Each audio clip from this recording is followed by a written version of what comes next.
normalización lingüística do ensino en Galiza. Como comentábamos ao principio da xornada, remitíámonos ás primeiras xornadas de normalización lingüística e decíamos que xurdiran un pouco da situación de estímulo negativo, podemos decir, da emerxencia lingüística que estábamos vivindo. Boa parte da culpa desa emerxencia botábaselle nesas primeiras xornadas o decreto de plurilingüismo do que tanto se falou durante o debate, na medida en que se consideraba que supuxo un gravísimo retroceso de competencias, de nivel de uso e tamén de belixerancia, que é outro aspecto importante alrededor da nosa lingua. Desde as primeiras xornadas do pasado curso valorábamos que era necesario facer un chamamento concreto á derrogación deste decreto. Tamén valorábamos que era imprescindible tomar un cambio de rumbo no que é a política lingüística que promovese e potenciase a nosa lingua. É dicir, por parte das administracións ten que haber un paso adiante para mellorar esta situación, para realmente revertela.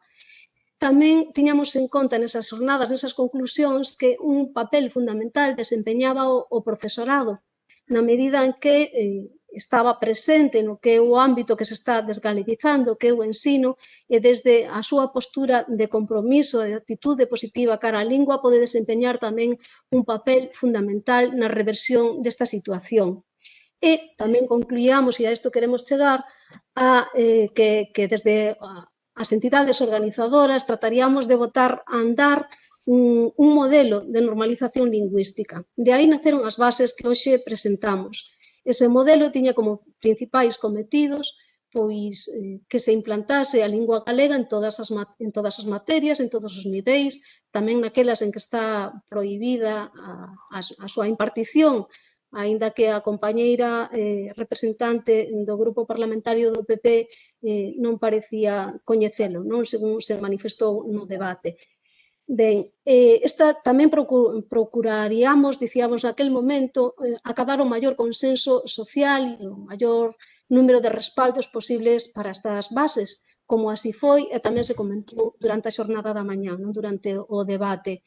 Sabedes que estas bases foron impulsadas pola Mesa pola Normalización Lingüística, respaldadas por sindicatos, por suposto pola Figansino tamén, por movimentos de renovación pedagóxica como Nova Escola ou SPG e polas AMPAs galegas. Ben, podemos dicir logo que as xornadas organizadas por nós o pasado ano foron o xermolo ou a base da que xurdiron estas bases para a normalización lingüística do ensino en Galiza que hoxe nos vai presentar o noso secretario nacional, o secretario nacional da Figansino, Suso Bermello, que nos falará un pouco da súa presentación, explicarános un pouco o seu contido e a súa trayectoria. E sen máis, lle damos a palabra entón a Suso Bermello. Esa palabra, Suso, grazas. Grazas, Ana, grazas a todos e a todas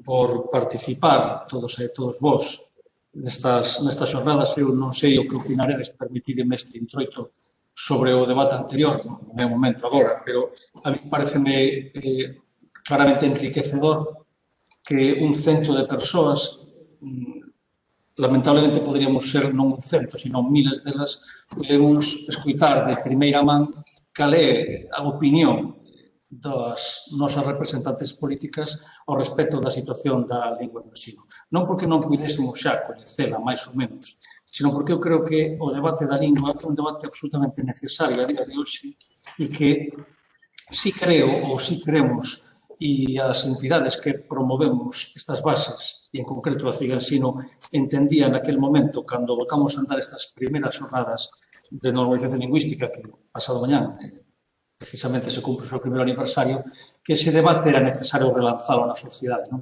Que era necesario que esa relegación que nos víamos do que era o conflito e o debate sobre o conflito lingüístico pasase a estar nun primeiro plano.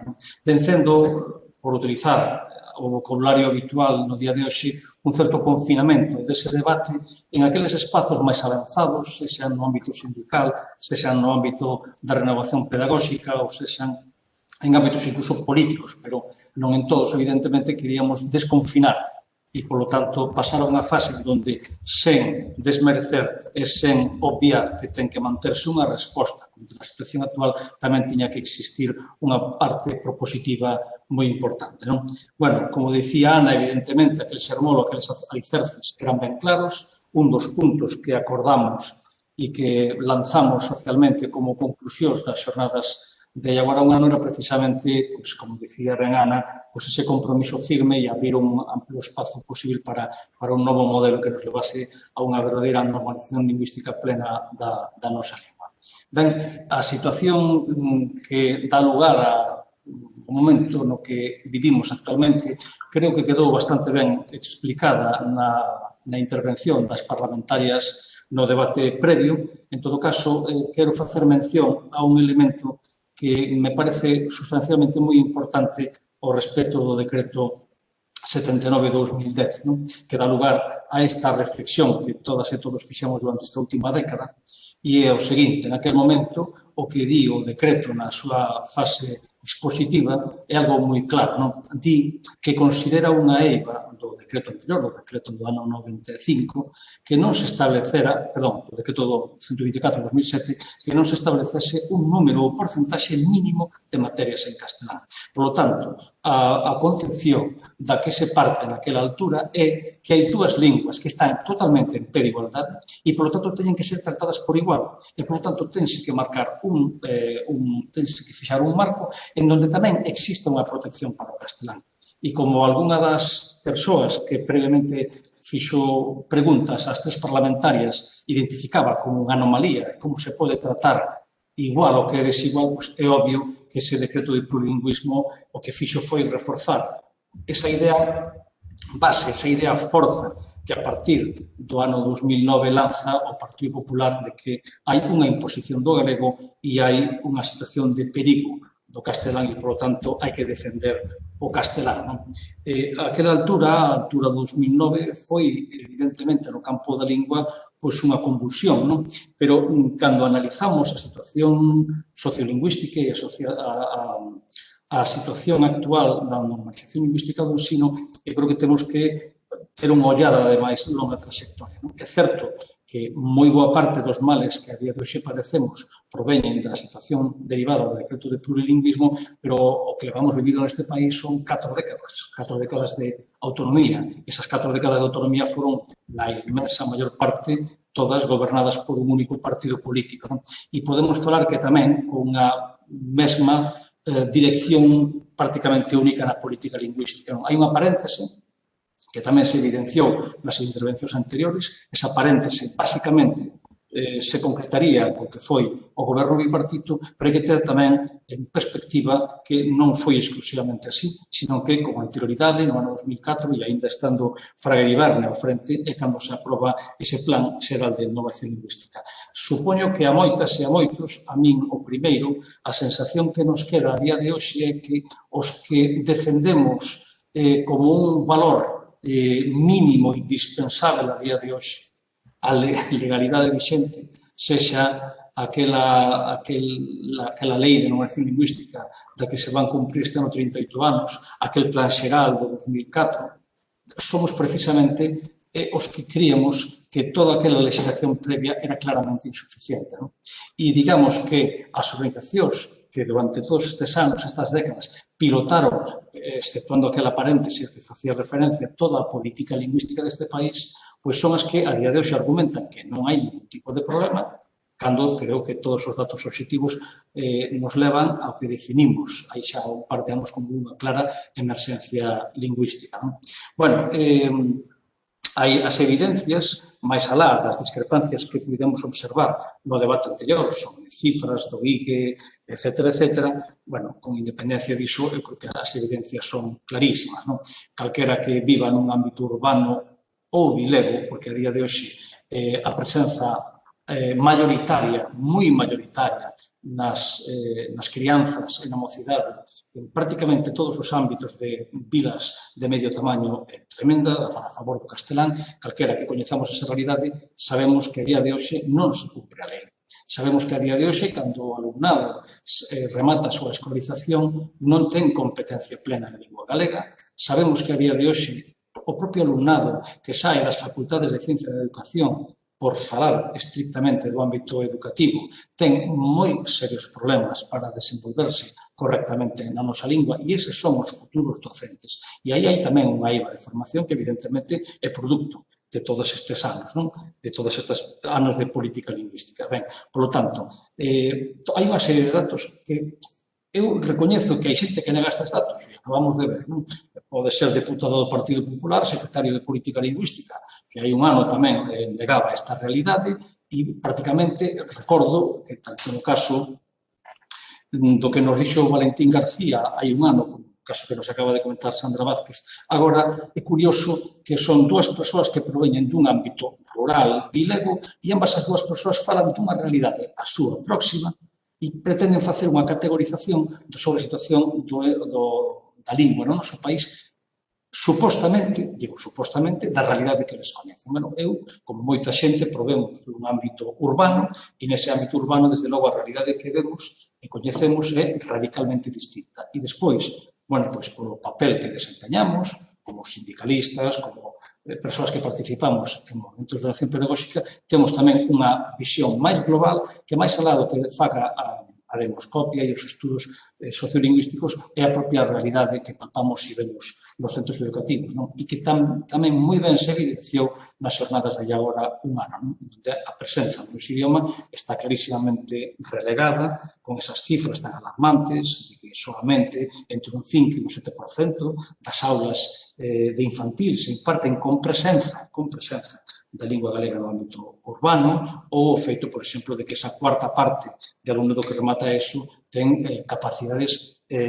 dificultades enormes para desenvolverse na nosa lingua. Bueno, esa é a realidade que hai, esa é unha realidade efectivamente incluso máis polarizada e máis complexa desde que tamén do ano 2009 en Galiza, con esa, digamos, con ese argumentario da imposición do galego, da necesidade de defender o español, pero que tamén no ámbito español tivo, evidentemente, un reforzo con esa doutrina verde, non? Lembrade que un dos elementos fundamentais, e por eso se introduciu o concepto de lingua vehicular do español na LOMCE era españolizar Cataluña, non? Porque Cataluña era o problema. Nós non éramos un problema xa daquela, o problema evidentemente podía ser Cataluña. Cataluña que tamén arrastra, digo, porque tamén o evidenciamos nas xornadas de un ano, é importante tamén facer memoria sobre isto, uns problemas tamén moi graves de normalización, non? Cando se fala, por exemplo, eu decía con anterioridade de Sandra Vázquez, de que hai elementos moi claros, non? Que falan de que hai unha maioría da poboación que é galegofalante, claro, vexamos cal é o ámbito da idade, non? E está clarísimo que hai un avellentamento deses galegofalantes e que non hai unha renovación e hai unha ruptura xeracional. O problema en Cataluña, se o vimos tamén hai un ano, é totalmente diferente. E hai tamén unha perda de catalán falantes e hai tamén un efecto que ten que ver moitísimo coa inmigración, non? Ben, decía que da necesidade de manter unha resposta social, que creo que tamén evidenciamos neste país que fomos capaces de ter unha resposta social contundente fronte ao decreto do plurilingüismo, había que acompañarlo tamén dunha fase propositiva, non? Diante desa emerxencia. E o que fixemos foi, logo daquelas conclusións de un ano, precisamente foi, encetar ese camiño, non? Pensábamos que iba a ser un camiño realmente moi complicado, o que non esperábamos é que a complexidade viñese dada pola pandemia, non? E digo isto porque, evidentemente, todo isto comezou a andar cando estábamos absolutamente confinados, non?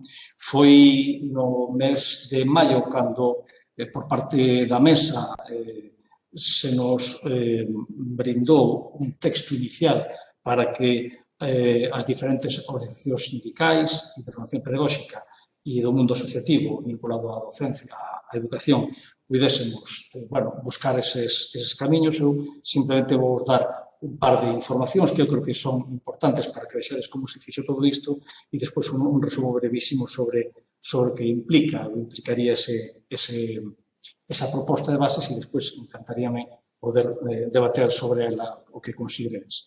Primeiro, sobre a concepción de que temos que intentar foxir das nosas zonas de confort. No ámbito da perspectiva, e o vimos antes no debate, pois evidentemente non todo o mundo ten unha visión idéntica sobre como debe ser a normalización lingüística no ensino.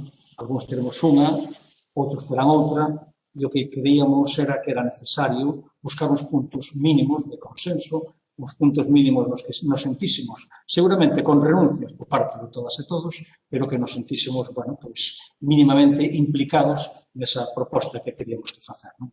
Por iso, no inicio de todas estas reunións por videoconferencia, foron convidadas todas as organizacións sindicais do ámbito do ensino público, todos os movimentos de educación pedagóxica, todas as confederacións de pais e nais e, evidentemente, a propia mesa, como, digamos, como muñidora deste posible pacto. Non?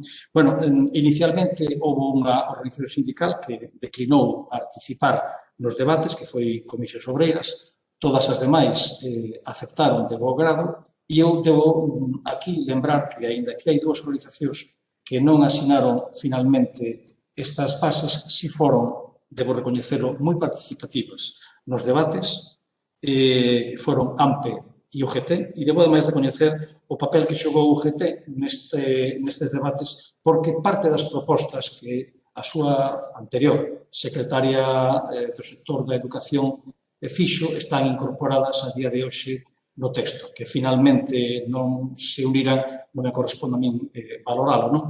Pero si debo decir, porque mentiría se non o fixese, que a concordancia, especialmente no caso do GT, pois era absoluta. Non? Finalmente, que asinamos por parte sindical este documento, somos a CIGA Ensino, o STEGA e CESIF, non? Que, bueno, conjuntamente somos unha maioría moi ampla da representación do profesorado, pero é certo que non somos todos. Non? Eu creo que un dos pasos que nos queda pendentes desde o mundo sindical é sermos capaces, bueno, de aglutinar tamén o resto das organizacións nesta proposta. Non? No ámbito das AMPAs, foi AMPAs galegas que desde o principio se sumou, no ámbito dos movimentos de renovación pedagóxica foron tanto a SPG como Nova Escola Galega, e iso é un pouco, bueno, pois os vimbios cos que fixemos este cesto. Non? Fixábamos un novo modelo que, insisto, nin é o modelo da CIGA Ensino, nin é o modelo do STEGA, nin é o modelo da CESIF, nin é o modelo de ningunha das organizacións que formamos parte. É o modelo de ese punto de encontro mínimo no que entendíamos que ningún de nós, ningunha das organizacións asinantes, renunciábamos aos principios básicos que defendemos, cada un, evidentemente, sendo conscientes que, bueno, facíamos certas renuncias para chegar a ese punto de encontro. Non? Facíamos unha referencia a facer do galego a lingua vehicular no camiño da plena normalización no ensino. Falábamos de combater a discriminación do noso idioma en todos os ámbitos, especialmente no educativo. Falábamos de garantir o coñecemento, o uso e a pervivencia da nosa lingua durante todas as etapas educativas e facía mención no a 10 a este cuarto punto, a plena competencia nas linguas oficiais. E eu quero recalcar isto porque isto non é ni máis ni menos que o que di a Lei de Normalización Lingüística e o que di prácticamente toda a normativa no ámbito da normalización, ou como lle gusta decir o Partido Popular, da dinamización da lingua galega. E, por lo tanto, se vos fixades esta proposta, o que nace é para cumprir unha lei e para cumprir unhas directrices que fixa o propio Consello de Ministros do Consello de Europa. Non? Trazamos unha serie de liñas básicas de expansión do uso do galego en todos os centros educativos, sen distinción. Non estamos falando, evidentemente, só do ensino público, falamos de todos os ámbitos, falamos de todo o que é o ámbito da comunicación en todos os centros, en todo tipo de actividades, sean extraescolares, complementarias ou as propias actividades lectivas ordinarias e, evidentemente, facíamos unha mención especial ao que é a participación, a sensibilización e a complicidade social, non? Que é algo basicamente fundamental. Hai un elemento no que paramos moito e que foi o mesmo motivo de moito debate no que foron as reunións que mantivemos, que era todo o que tiña que ver con garantir, como garantir o desenvolvemento dun modelo destas características, non? Porque non simplemente se limita ao que poida ser o día a día dentro das nosas aulas, sino que vai antes e despois. Non? Entón, falábamos, por exemplo, dunhas das eivas que actualmente existe tamén, que é no que é a formación tanto inicial como continua do profesorado. Non? E hai un problema tamén na formación dos graus e do mestrado de neste caso de secundaria, porque hai tamén unha cativa participación, presenza do noso idioma neses ámbitos, non? E, desde logo, os plans de estudios tamén terían que modificarse para que, da mesma maneira, por exemplo, que en determinados ámbitos moitas veces dicimos que ten que haber unha adaptación da formación do profesorado para atender, por exemplo, as necesidades educativas especiais, que é algo do que a día de hoxe adoece a formación do profesorado, pois evidentemente tamén desde a perspectiva sociolingüística tamén é moi necesario reforzar esa formación inicial continua. Tamén no acceso á función pública docente. Hoxe en día o acceso á función pública docente limítase para aquelas persoas que non teñen o equivalente ao Cerca 4, é dicir, que non cursaron os seus estudos en Galicia para entenderlos, que non teñen o bacharelato cursado no noso país, a unha proba de galego. Supoño, pero igual non, porque aquí tamén supoño que haberá bastante xente nova nestas xornadas, que tamén foi durante o goberno bipartito cando se fixo unha modificación da Lei do Emprego Público, naquela chamada Lei da Función Pública de Galiza, en onde se fixaba que en todos os procesos selectivos debería haber, como mínimo, unha proba en lingua galega. Ben, eso foi unha das primeiras reformas que tamén tirou abaixo o Partido Popular a partir do ano 2009, e entendemos que tamén sería moi oportuno que en todos os procesos selectivos, nos que, como sabedes, nas oposicións hai como mínimo sempre dúas probas, pois que como mínimo unha delas fose en lingua galega. E despois tamén un reforzo de todo o que é a incorporación á docencia por parte do funcionariado, ben cando entran listas como profesor ou profesora interina, ou ben cando aproba as oposicións e entra na fase de prácticas. Aí nós tamén evidenciábamos que había unha carencia moi importante de formación en sociolingüística. Bueno, falábamos tamén da necesidade de dotarnos de suficientes recursos didácticos, pedagóxicos, de produción científica, libros de texto, manuais, contidos online neste momento en que tan necesarios son ou das ferramentas, dos LMS, dos sistemas de aprendizaxe a distancia, bueno, e iso acompañado da produción audiovisual. Creo que todas as persoas que estades aquí agora e que estades no día a día e que, sobre todo, se vos vistes na situación de atender a docencia na primavera pasada, podemos comprobar algo que provén do mundo da formación profesional, que é onde, digamos, máis extendida estaba a educación a distancia, sabe desde hai moitos anos. E é que a presenza do noso idioma neses ámbitos da educación online é residual.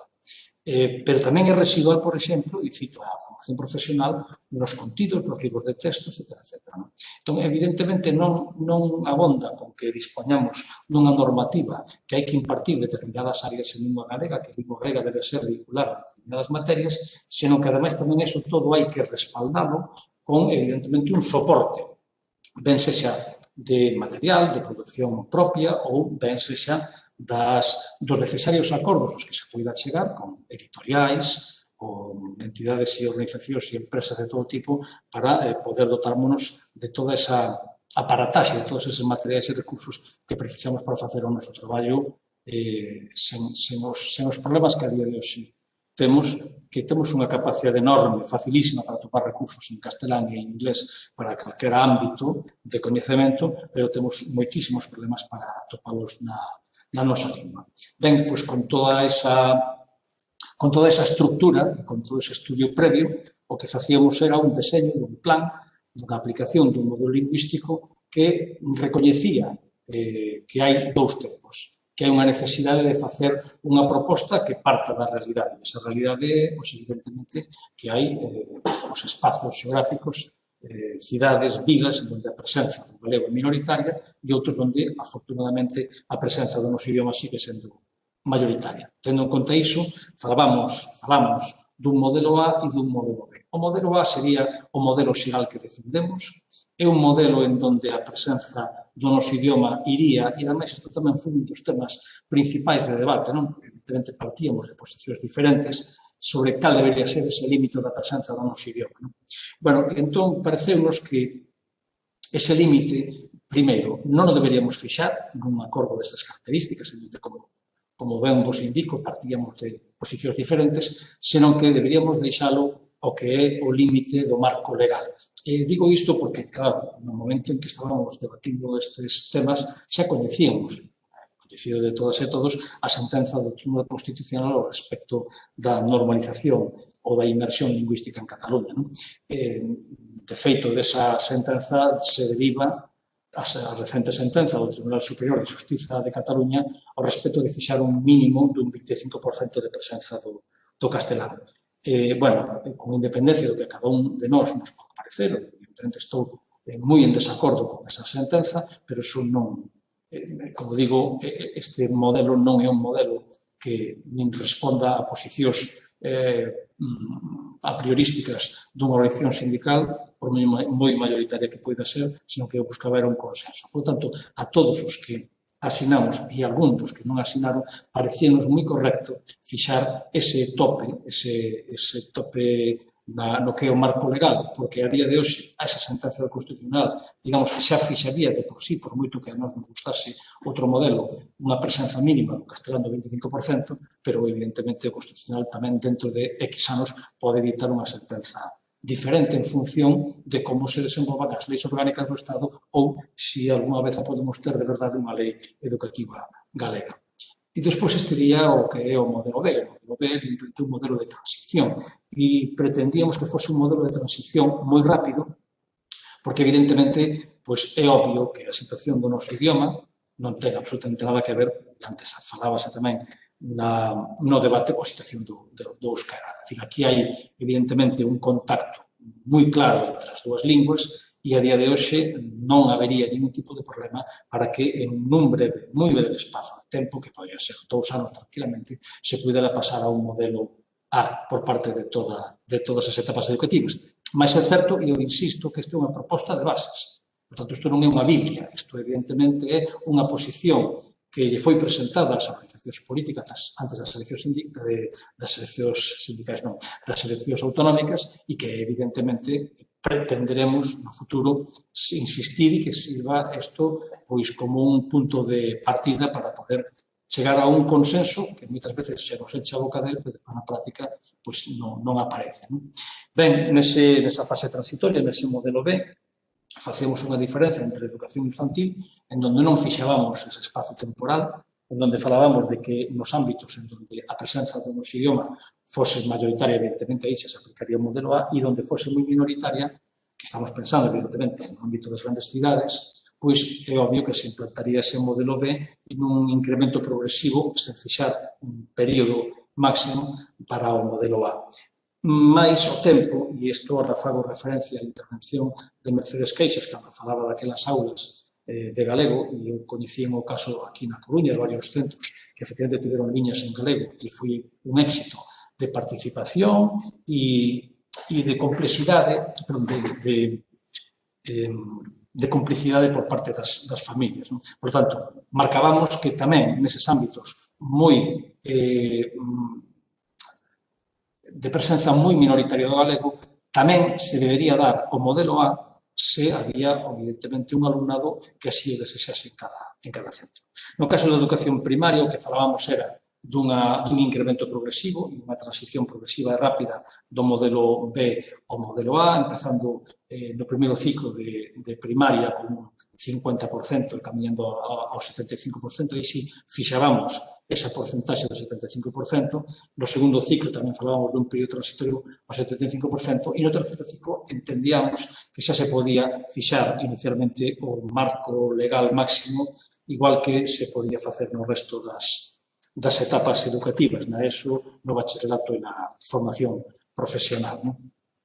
Bueno, e por último, facíamos unha referencia a todo o que é os equipos de normalización lingüística no sentido de darlles un realce e un papel moito máis determinante do que a día de hoxe teñen, ou mesmo do que tiveron en tempos. Falábamos, por lo tanto, de 3 niveis, un nivel nacional, en donde esos equipos estarían conformados por representación da Xunta, representación dos concellos, por persoal técnico de sociolingüística, basicamente de concellos, diputacións, etcétera, por os propios movimentos de renovación pedagóxica, por sindicatos do ámbito educativo, por AMPAs e por entidades en defensa da lingua. Unha especie de gran foro de encontro e de seguimento e de avaliación, algo que, como vimos no debate anterior, carece o actual decreto e é normal que careza da avaliación porque en canto se avalíe mínimamente evidenciarase. Eu non considero fracaso, eu considero o éxito do modelo que se implantou por parte do Partido Popular no 2009, que non buscaba evidentemente esa igualdade de condicións desde o meu punto de vista. Despois habería un segundo plano a nivel comarcal, por lo tanto, un segundo plano que, por un lado, esa representación comarcal tería tamén participación a nivel nacional, como representación de cada comarca nese foro nacional, pero que evidentemente tería un papel moi importante cara abaixo de apoio aos centros educativos e de apoio a todos os equipos de normalización de cada un dos centros. E, por último, evidentemente, no día a día, nos centros educativos, con representación de toda a comunidade educativa, cunha formación específica e técnica en sociolingüística, da que carecemos por completo. Eu creo que todos e todas os docentes, non digo personalmente, que cada un se formará como poida, pero sí por parte da administración, que, ao cabo, é quen nos contrata, e, bueno, por suposto, tamén por parte das empresas privadas concertadas, esa formación en sociolingüística ou non existe ou a súa existencia é claramente moi deficiente. Evidentemente, eses equipos de normalización terían que ter unha reducción e unha dedicación horaria suficiente para poder facer o traballo, ese papel central, que terían que ter na determinación, por exemplo, do modelo de normalización A ou B a aplicar nos centros, nas adaptacións necesarias, ou no deseño de estrategias, de colaboración coa comunidade educativa e coas institucións. Claro, evidentemente, aí ten que haber unha especial participación por parte do profesorado, mas tamén do alumnado e tamén do resto das persoas que conforman a comunidade educativa, sexan pais e nais ou sexa persoal non docente. E pensábamos que, precisamente, un dos cometidos destes equipos a nivel de centro debían estar, sobre todo, no que é o apoio permanente a ese profesorado e ese alumnado que ten dificultades idiomáticas, para buscar unha correcta integración de todo o mundo. Ben, como sabedes, todo isto foi presentado ás organizacións con representación parlamentaria naquele momento, que eran máis das actuais, e viñeron as eleccións autonómicas do 12 de xullo, co resultado que todas e todos coñecemos, que creo que quedou tamén perfectamente claro na intervención das tres parlamentarias que me precederon. Eu creo que agora, a partir deste momento, estas bases, desde logo, se a nosa intención, temos que relanzalas, creo que teñen que servir como un argumento para que entendemos que a situación de emerxencia require de buscar os maiores consensos, os máis amplos consensos, pero sen renunciar en ningún momento a cuestións fundamentais como é, como decía antes, que non se pode tratar de unha maneira igual a que é desigual e que, polo tanto, cando antes se facía mención, por exemplo, a plans de dinamización lingüística no ámbito da mocidade, que creo que a diputada do Partido Popular mencionou, pois non sei cantas veces, pero un bon número delas, que maior plan de potenciación do noso idioma pode haber, que incrementar a presencia do noso idioma nas aulas de infantil, que permitir que o noso idioma sexa un idioma vehicular nas áreas nas que a día de hoxe está por escrito, nas áreas técnico-científicas. Por lo tanto, debemos activar a resposta, debemos desconfinar a resposta a unha situación dramática para a nosa lingua e debemos tamén armar a proposta. Estas bases buscan iso. É certo que nos gustaría que o consenso fose ainda maior do que é e, desde logo, esperamos que poda ser, mas creo que a pluralidade das organizacións que demos o paso para suscribir estas bases creo que está fora de toda dúbida, E creo que se evidenciou nas propias propostas que cada unha de nós, destas organizacións, fomos capaces, como dicía ao principio, de sair desa zona de confort, na que, por unha cuestión de posición ideolóxica de partida, nos poderíamos sentir, evidentemente, máis cómodas. Creo que o momento para construir, para sermos un alicerce nunha nova política lingüística neste país, en concreto no ámbito educativo, creo que é un momento para que nos reafirmemos aquelas organizacións e aquelas persoas que temos na defensa da lingua un elemento fundamental para facer o que facemos en hoxe, sexa como docentes, como representantes do profesorado, como políticos ou como técnicos de normalización, e creo que é un momento para reafirmar a nosa lingua. Hai un contexto político que non oculto, que é complexo, moito máis do que era antes, pero creo que precisamente, con máis motivo, é unha razón para que nos reafirmemos nesas posicións. Entón, eu, pola miña parte, nada máis, creo que non me excedín, non o sei. A miña idea sería, por tanto, que creo que, igual que antes foi moi enriquecedor o debate, pois, nada, estou aquí a vosa disposición e obrigado pola atención.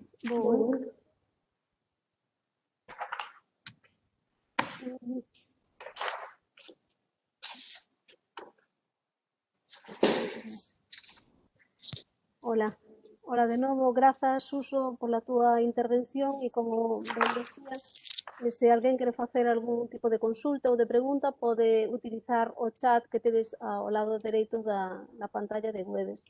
Mentre estaba falando Suso, colgamos aí tamén a ligazón ao propio texto por se alguén tivese interese en consultalo, ainda que non sexa neste momento, pois noutro que podedes é copiar esa ligazón e pegala no navegador, porque directamente desde a plataforma non se activa.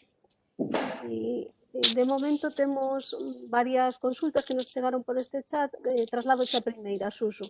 De Celia Armas, que nos di: a posición do PP a respecto do galego e da súa presenza na educación é ben coñecida.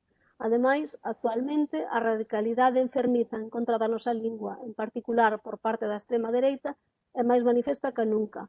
Con este panorama, que futuro ten a proposta de bases presentada antes dos resultados das eleccións autonómicas? Se nos deixamos levar pola desesperación, poderíamos dicir, sinceramente, que ninguna, non? E entón recolleríamos e marcharíamos. Eu, sin embargo, creo que hai que ser optimistas. Eu creo que, evidentemente, a situación actual no país, o contexto político actual, logo das últimas eleccións, non nos fai pensar moi positivamente, non? E, desde logo, o que aconteceu coa ruptura da dereita, digamos, clásica e coa aparición de forzas que ven desde un ámbito, digamos, máis estrictamente liberal, como é Cidadáns, ou máis estrictamente da ultradereita, como é Vox, están unidos todos eles por unha urdimbre, non? Que é a defensa da españolidade e a defensa, neste caso, do idioma español en detrimento da nosa lingua, non? E do resto das linguas do Estado, non? Que defendemos que queremos ter exactamente os mesmos dereitos que os que ten un madrileño en Madrid ou unha murciana en Murcia e que, por tanto, o noso idioma teña exactamente os mesmos dereitos e as mesmas obrigas que ten o español, evidentemente, non vivimos agora mesmo os dos momentos, non? Mas eu creo que temos que ser, digo, optimistas no sentido realistas, no sentido da dificultade do momento. Creo que, ademais, Vox é a excusa perfecta no noso país para que o Partido Popular figure como unha especie de posición morna, facer ver que a súa política lingüística podría ser aínda moito peor se Vox tivese entrado no Parlamento e tivese sido, digamos, o caxato no que se apoyase o Partido Popular para ter un goberno. E creo que, ademais, eso é probable que fose certo e creo que con iso, evidentemente, o Partido Popular é moi probable que xogue nos próximos meses en canto, bueno, aquelas organizacións que entendemos que debemos reforzar o debate da presenza da nosa lingua, pues, seguramente vai ser parte do seu argumentario, porque eu creo que o teñen relativamente fácil. Eu creo que o papel que aquí xogou, hai que decilo, non? Organizacións como a Mesa por a Normalización Lingüística é fundamental. Creo que os ditames do Consello de Ministros, sen o traballo que se fixo desde a mesa, pois igual tamén serían moi difíciles de entender, non? Porque hai que ser capaces de desvelar todo o que hai debaixo da alfombra da situación do noso idioma. Moitas veces é moi complicado, sobre todo co papel que teñen os medios de comunicación, e o contexto político é terriblemente complexo, non? Vímolo agora mesmo coa aprobación da LOMLOE, unha normativa que prácticamente non trae novedades importantes ao respecto do que era a LOE e que se acaba de mostrar públicamente por parte da dereita como se fose unha auténtica revolución, cando desde logo calquera cousa menos isa. O futuro está no que cada unha e cada un de nós queiramos. Mentras sosteñamos con firmeza os valores que nos trouxeron hasta aquí, eu creo que hai futuro para todo. Evidentemente, quen defendemos o noso idioma non podemos descansar e temos que atopar eses espazos en donde esas outras organizacións, esas outras persoas, en onde igual, seguramente, a lingua non sexa unha cuestión fundamental do seu día a día, mas que podan entender que teñen un oco, que teñen unha cabida e que hai que contar tamén con elas. Ben, pois trasladoche agora unha pregunta un pouco longa de María Villaverde Lamas, que di o seguinte.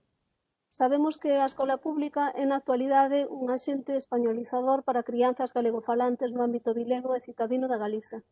As poucas que entran co galego na escola saen co castelán. A miña pregunta é se o feito de termos co futuro inmediato un decreto máis favorable á promoción e protección do galego axudaría a reverter a situación e garantiría que nenas que entran co galego non saian só co castelán da escola. Desde o punto de vista da Figansino, que máis sería necesario para que esa tendencia españolizadora do ensino público en relación a crianzas galegofalantes? Sería suficiente con termos un decreto que dea máis apoio ao galego? Como facer para que o profesorado entenda, no caso de haber un mellor decreto para o galego, que a súa función para normalizar o galego é moi importante e a súa implicación para que se garanta o uso do mesmo nas aulas e nos centros é fundamental para dar exemplo de que o galego é útil e a rapazada se pode empoderar no seu uso. Estou totalmente de acordo co fondo das preguntas que fai, é dicir, co fondo do que pensa María, que é obvio que pensa, e estou totalmente de acordo. Non vai haber nunca ningún decreto, por moi próximo ás ideas máis avanzadas en defensa da normalización lingüística que por sí só poida salvar a situación que vivimos actualmente. Hai unha experiencia previa, non? A experiencia previa, eu creo que a todos e a todas nos debe ser. A experiencia previa do 124, do decreto do ano 2007. Eu non sei vos, na vosa vida profesional, nos vosos centros de traballo. Eu coñecí personalmente a bastantes persoas que son castelán falantes, que na súa vida ordinaria falan sempre ou case sempre en castelán, que eran profesoras e profesores de matemáticas, de física e química, que nunca tiveron a necesidade de impartir a súa materia en lingua galega, entre outras cousas tamén porque estaban nun ámbito castelán falante, por tanto, toda era comodidade, toda era zona de confort. Bueno, eu coñezo moita desa xente que, en canto se publicou o decreto, pasaron a dar, algunhas delas con moitas dificultades, clases en galego. E que, en canto apareceu o decreto de plurilingüismo, deixaron de facer. E creo que é un comportamento moi habitual, non? Comportamento moi habitual en que, en canto unha norma se implanta, hai moitas persoas que entenden que teñen que cumplirla e a cumplen. Sin ningún tipo de problema, nin de condicións, digamos, despectivas cara ao seu idioma, non? É a facilidade que podemos ter. Agora ben, nin o problema de desgaleguización da nosa sociedade é exclusivo da escola, nin a escola vai ser o único campo de batalla, se mo permitides, neste conflicto. Non? É obvio que aquí teria que haber toda unha batería de propostas a nivel legislativo que acompañasen a ese decreto, a esa nova norma. Non? Antes facía mención a todo o que é un apartado previo fundamental que é a reforma das propias universidades. A día de hoxe a presenza do noso idioma nas universidades é minoritario, claramente, e é obvio que iso ten que vir dunha concienciación e dunha implicación desde as escolas de magisterio, das facultades de ciencias de educación, pero tamén de todo tipo de facultades, porque evidentemente os mestrados de secundaria, calquera que cursase, coñece alguén que cursase, tamén sabe que a presencia do noso idioma é moitas veces minoritaria. Por lo tanto,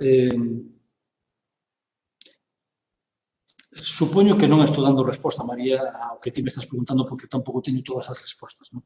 O que sí que teño moi claro é que o ámbito educativo, efectivamente, como ti ben dís, é absolutamente españolizador. Pero, como vos decía antes, non é só destes 10 anos. Non? Todos se pasamos pola escola nos últimos 40 anos, sabemos que hai un continuo, non? Que con aquela breve paréntese que prácticamente non teu tempo ni siquiera experimentar, porque prácticamente non foron nin 2 cursos, pero todo foi un continuo. O ensino en sí, neste país, o ensino concertado, o ensino público, é claramente españolizador e é certo que hai alumnado que entra sendo galego falante e sae sendo español falante, mas é rarísimo o contrario, non? Son casos absolutamente anecdóticos. E, desde logo, teria que ser unha batería de propostas políticas moi amplas que fosen moito máis alá do propio ámbito educativo e que intentara buscar esa complicidade non só do profesorado, non só do profesorado. Aquí o problema non o temos só no profesorado. Está tamén nas familias, está tamén no alumnado. Estas semanas estamos recollendo asignaturas da proposta para que haxe unha canle do xabarín. Claro, alguén pode pensar, pero unha canle do xabarín non vai valer para nada. Bueno, pois, efectivamente, é moi probable que non vaya para moito nun momento en donde parece ser que incluso plataformas como YouTube ou Twitch pois poden ter incluso pois máis seguimento, o TikTok. É certo, non? É certo que moitas veces facemos propostas que poden quedar en breve, en pouco, pero é o ámbito no que nos movemos e é onde podemos ter capacidade, non? Entón, eu creo que todas as propostas que se fagan benvidas sexan, pero evidentemente por separado non chegamos a ningún lado.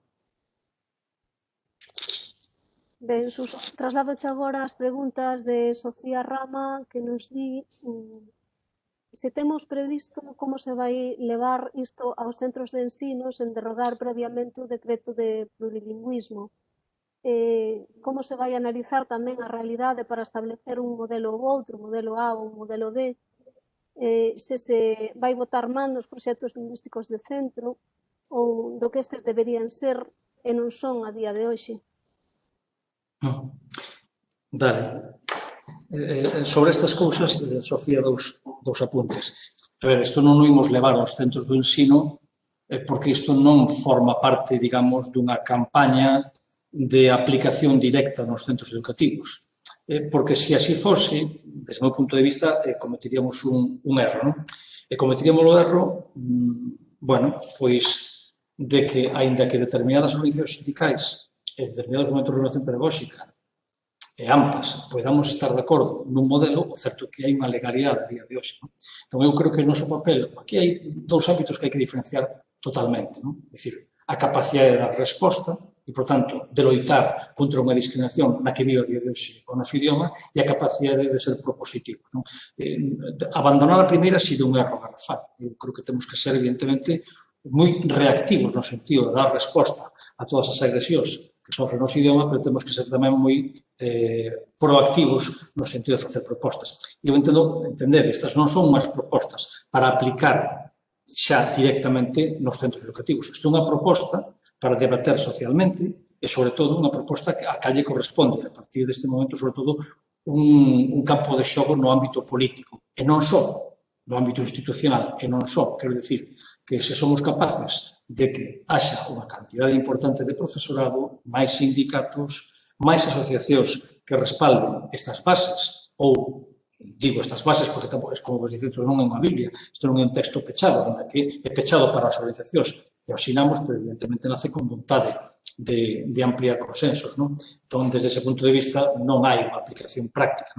E sobre o papel que deberían xogar para analizar os contextos, antes facía precisamente referencia ao que debería ser unha mudanza absoluta do que é o papel dos equipos de normalización actualmente, con un reforzo da formación sociolingüística e onde, evidentemente, todo o que é a contorna social e familiar e todos os estudos que se poidan facer veñan, evidentemente, respaldados por unha acción moito máis potente daqui a día de hoxe e por un reforzamento deses equipos que pasarían a ter, por tanto, tamén un papel central no que é a definición dese modelo A ou modelo B.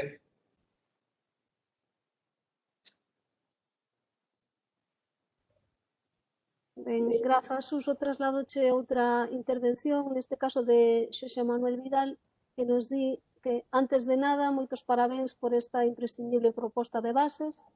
A proposta está feita, mas se se converte en decreto non está na nosa man, pois é responsabilidade única do Executivo, con acordo parlamentario ou sen el. A actitude deste goberno é a que é e non se percibe ningún sinal de que vai a mellorar. Entón, paralelamente a seguirmos propondo e reivindicando, como poderíamos mellorar a intervención no ensino neste marco? Como poderíamos implicar máis o profesorado en equipos directivos na súa responsabilidade como axentes normalizadores?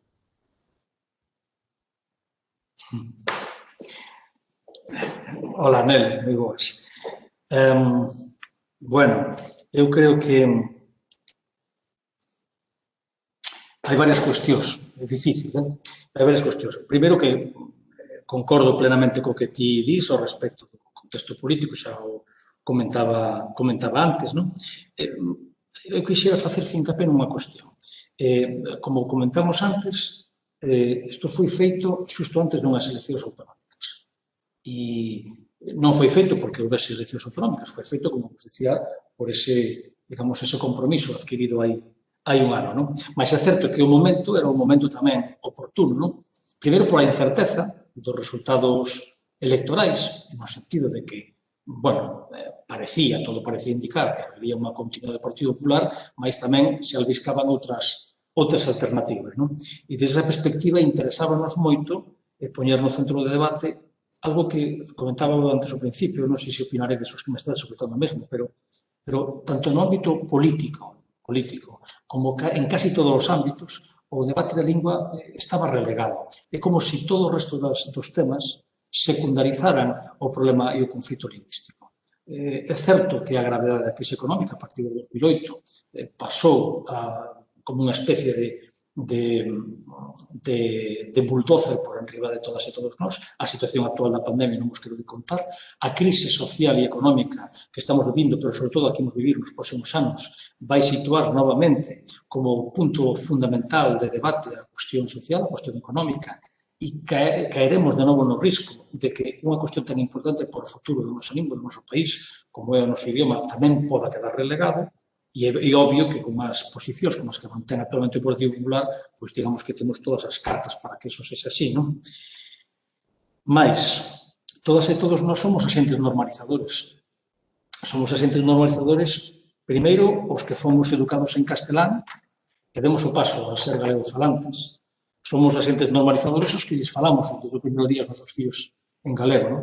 Somos agentes normalizadores incluso quen permanece, digo así con todo, no castelán, como lingua vehicular, pero entenden que os seus fillos deben coñecer o galego. Ese tamén é xente normalizador, porque tamén hai que darlle ese papel a esas familias que as hai, tamén, e non son pouco importantes no papel que fan. E a día de hoxe, eu creo que a día de hoxe hai tamén un elemento moi importante, preocupante, non? E é que nós, como docentes, non somos máis que un reflexo da propia sociedade, non?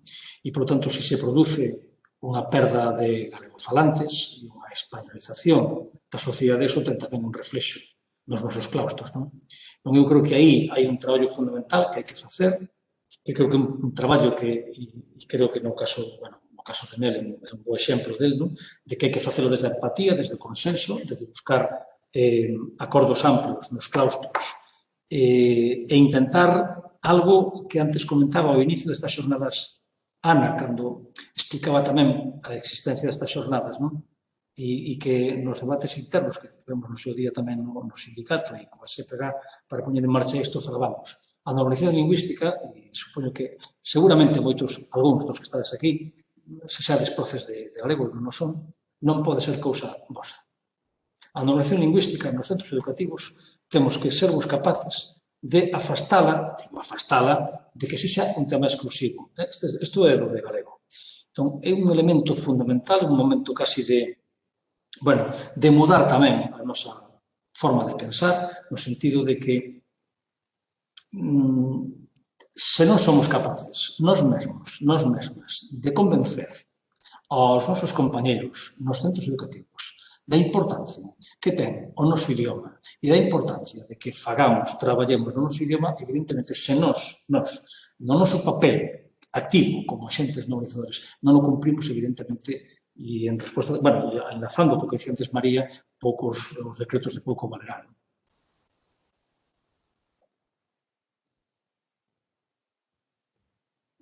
María Villaverde, Suso... Eu creo que é Vilaverde, María, Vilaverde? Creo que sí, Sí, Vilaverde, desculpas. Indícanos que, non sei se é unha aclaración con respecto ao que ti lle respondiches ou ela nos dirá, non? O que nos escribe é o seguinte: esas persoas que cumpren a norma, despois no corredor da escola, cando atravesan a porta da aula, falan castelán. E a rapazada non é parva, non ten un modelo claro de uso do galego. Sí, é certo que hai de todo, non? É certo que hai xente que cumpre a norma, igual que hai xente que xa non a cumpre e que dá clases de historia en español. Pero é unha realidade. Pero, bueno, eu creo que aí, María, digo, retomando un pouco a resposta para Nel, non? Eu creo que, desde logo, non sei se opinaredes o mesmo que opino eu prefiro unha profesora que imparta as clases de física e química ou de bioloxía, materia na que debería impartir o que as imparta en galego, ainda que digo que a prefiro a unha persoa que a faga en castelán. Agora ben, nos seus comportamentos no día a día, eso forma parte do noso traballo, non? Do traballo de convencer a esa xente de que o seu papel de dinamizadora da lingua, de normalizadora da lingua, non remata nas 4 paredes da aula, nin sequera remata nas 4 paredes do instituto ou da escola, pero de canto menos no da aula, non? Ora, iso é un traballo non de anos, é un traballo de décadas, non? É un traballo. Bueno, pois mirade, igual que cando asumimos que no noso centro as cousas non funcionan ben e hai que postularse para estar nun equipo directivo ou hai que dirixir un departamento porque entendemos que nos está facendo correctamente ou non hai ninguén que se faga das cargo das actividades extraescolares e iso entendemos que é unha eiva importante no noso centro ou cando entendemos que somos excesivamente digamos, ortodoxos no seguimento dos currículos e que temos que intentar superar iso, podemos facer de duas maneiras. Facelo por nós mesmos, en plan, somos compartimentos estancos, somos unitarias dentro dun centro educativo e eu vou facer o que a min mellor me pareza, porque ademais vai ser positivo para o meu alumnado, pero non me vou forzar, non vou entrar nun debate corpo a corpo cos meus compañeros, porque iso para min é unha incomodidade. Claro, non facer iso, evidentemente, cada un é moi libre de facelo, pero por moito que na súa aula e na súa vida diaria faga ben as cousas, evidentemente, ao non compartir iso e non convertir iso nun tema de debate e de intentar arrastrar a máis xente, bueno, pues, evidentemente, unha eiva importante. Non? Ben, pois, por momento non nos chegou ningunha pregunta, nin achega máis polo chat, e como tamén estamos en riba da hora, aí a punto de cumprir o horario estrictamente, imos deixar aquí a xornada, imos retomala ás 4 da tarde, tal como está indicado no programa.